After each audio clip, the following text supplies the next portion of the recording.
843 TV, where the Low Country comes to speak.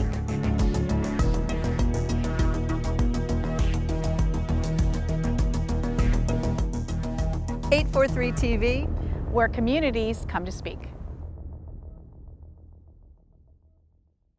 Welcome to this special edition of 843 TV, where we're talking with some of our area athletic directors and talking about what's up ahead in the spring sports season. We've got Carlos Cave with Whale Branch. Carlos, thank you for coming. It's always good to see you. Yes, it's a pleasure. I look forward to coming in here this morning.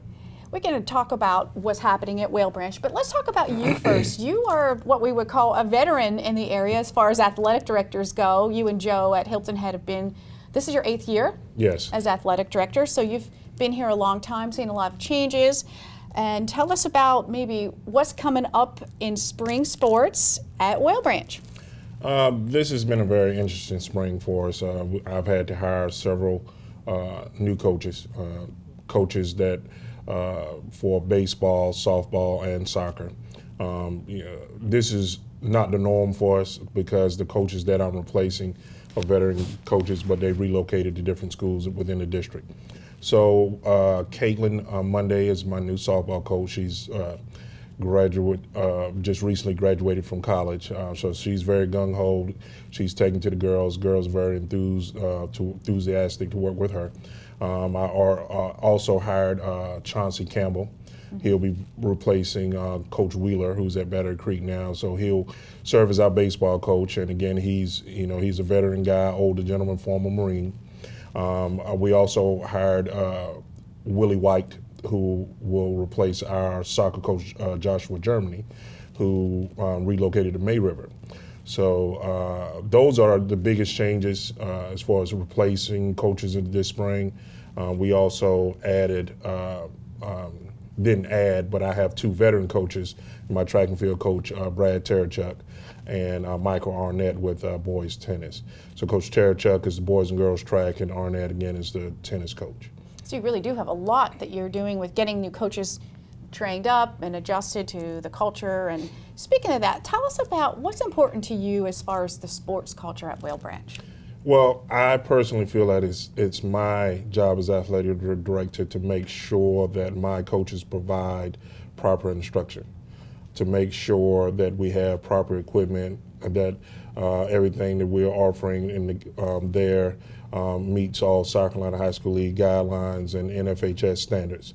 So I try to stay on top of those things, as well as providing professional development for my coaches.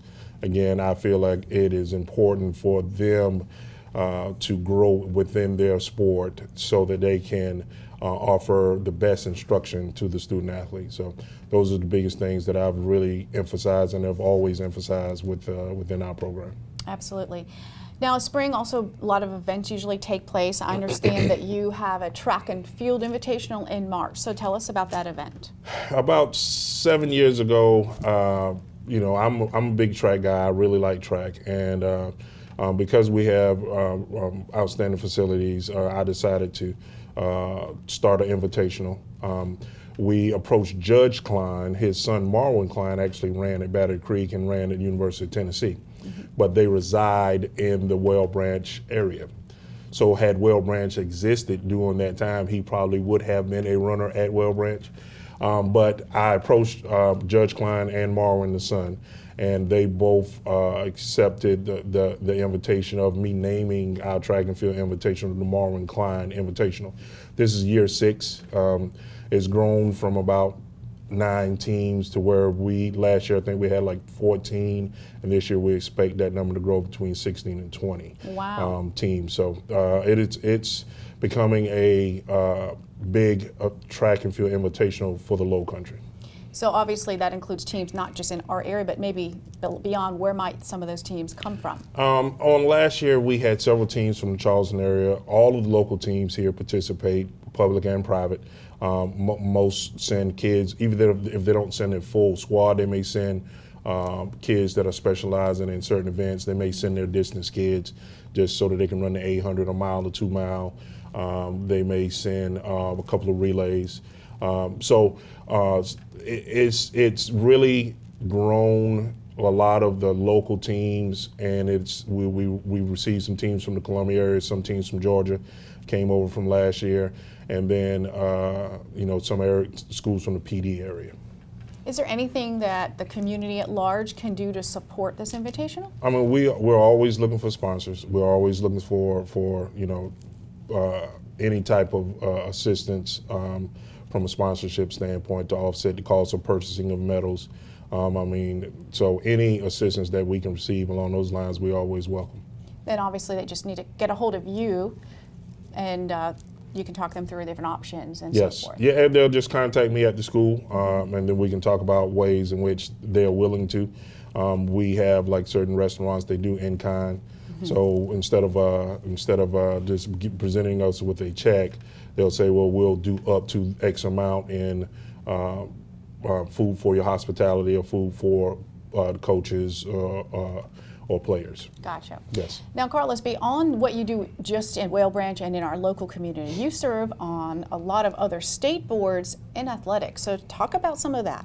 Again, I've been fortunate, in my time in athletic administration. I've met a lot of great people along the way, and those gentlemen have pushed me to do other things within athletics. So I currently serve on the South Carolina Athletic Administrators Board. I'm the state leadership training instructor, and so I coordinate all professional development for athletic directors in the state of South Carolina. I also serve on the South Carolina Athletic Coaches Association Board, which is a separate board specifically for coaches. This is my first year on that board, and it's been interesting. So I'm touching both sides, the administrative side and the coaching side, by serving on both boards.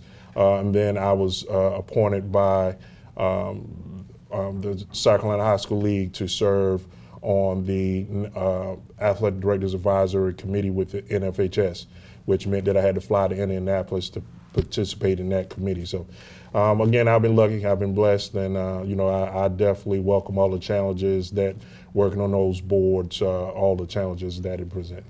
Well, that definitely tells me where your heart is, to you help and serve in so many areas and just to do the best for athletics. So we thank you for sharing a little bit about what you're doing here locally and beyond and for our state athletics. And thank you for your time. And you all stay right here. We're going to be back with one of our other athletic directors here on 843 TV.